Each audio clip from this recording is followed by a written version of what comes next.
Assalamualaikum warahmatullahi wabarakatuh. Kami dari Kelam Kos 3 yang akan membahas mengenai sidang PPKI 18 Agustus 1945, di mana ada saya bersama Hasana, Wafik, Sasa, Paldiansa, Patli, dan Masdar.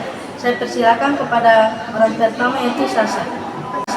Oke, terima kasih moderator. Jadi pertama, PPKI adalah Panitia Persiapan Kemerdekaan Indonesia. Nah, badan ini khusus dibentuk untuk mempersiapkan kemerdekaan Indonesia. Nah, adapun tugas umumnya yang paling utama adalah mempersiapkan segala hal yang berkaitan dengan kemerdekaan Republik Indonesia. Ketua PPKI yang pertama adalah Insinyur Soekarno, sedangkan wakil ketuanya adalah Dr. Randus Muhammad Hatta. Nah, adapun hasil sidang PPKI pada 18 Agustus 1945. Yang pertama, mengesahkan Undang-Undang 1945. Yang kedua, mengangkat Soekarno dan Muhammad Hatta sebagai presiden dan wakil presiden. Yang ketiga, membentuk komite nasional. Sekian pemaparan dari saya persilakan ke moderator. Itulah satu pemateri kedua, yaitu Paldiansa. Bisa silakan. Baik, di sini saya akan membahas pembahasan dan keputusan sidang. Pengesahan Undang-Undang Dasar 1945, Undang-Undang Dasar yang dirancang oleh BPUPKI akhirnya disahkan sebagai konstitusi pertama Republik Indonesia. Piagam Jakarta yang awalnya menjadi pembukaan Undang-Undang Dasar mengalami perubahan. Selanjutnya, perubahan sila pertama Pancasila. Awalnya berbunyi ketuhanan dengan kewajiban menjalankan syariat Islam bagi pemeluk-pemeluknya, tetapi diubah menjadi ketuhanan yang Maha Esa. Keputusan ini diambil setelah diskusi dengan perwakilan Indonesia Timur, salah satunya Wahid Hasyim yang menyetujui perubahan ini demi menjaga persatuan.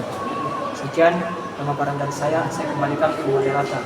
Ya, itulah tadi selanjutnya saya berikan kepada pemateri ketiga, Masdar, dipersilahkan.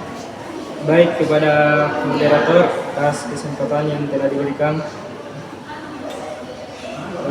Jadi disepakati bahwa Indonesia berbentuk Negara Kesatuan Republik Indonesia atau NKRI. Sistem pemerintahan yang dipilih adalah republik dengan sistem presidensial. Wilayah Indonesia mencakup bekas wilayah Hindia Belanda.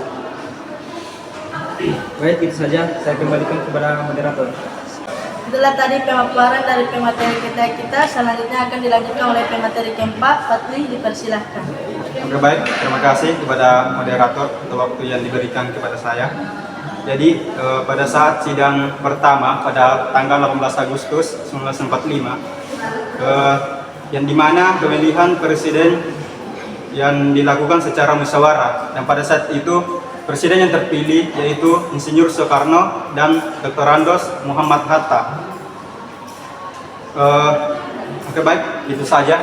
Saya kembalikan ke moderator. Itulah tadi pemaparan dari pemateri keempat.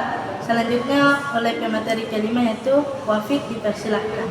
Baik, terima kasih kepada moderator. Selanjutnya, pembentukan Komite Nasional yang berfungsi sebagai parlemen sementara sebelum adanya pemilu. Karena Indonesia belum memiliki MPR dan DPR, dibentuklah Komite Nasional Indonesia Pusat atau KNIP. Tugas KNIP yaitu membantu Presiden dalam menjalankan pemerintahan, berfungsi sebagai parlemen sementara sampai diadakannya pemilu. Dan salah satu tokoh penting dalam pembentukan KNIP adalah Otto Iskandar Dinata. Sekian, saya kembalikan kepada moderator. Oke, jadi itulah tadi pemaparan dari kami, dan di mana sidang PPKI 18 Agustus 1945 menjadi Kembalikan kepada moderator. Oke, jadi itulah tadi pemaparan dari kami, dan di mana sidang PPKI 18 Agustus 1945 menjadi momen penting dalam sejarah Indonesia, karena sidang ini menetapkan Undang-Undang Dasar 1945 sebagai dasar hukum negara, mengukuhkan NKRI sebagai bentuk negara dan republik sebagai sistem pemerintahan, serta menunjuk Soekarno dan Hatta sebagai pemimpin pertama Indonesia dan menjaga persatuan dengan perubahan sila pertama. Serta terdapat juga tokoh-tokoh penting dalam sidang ini antara lain ada Insinyur Soekarno,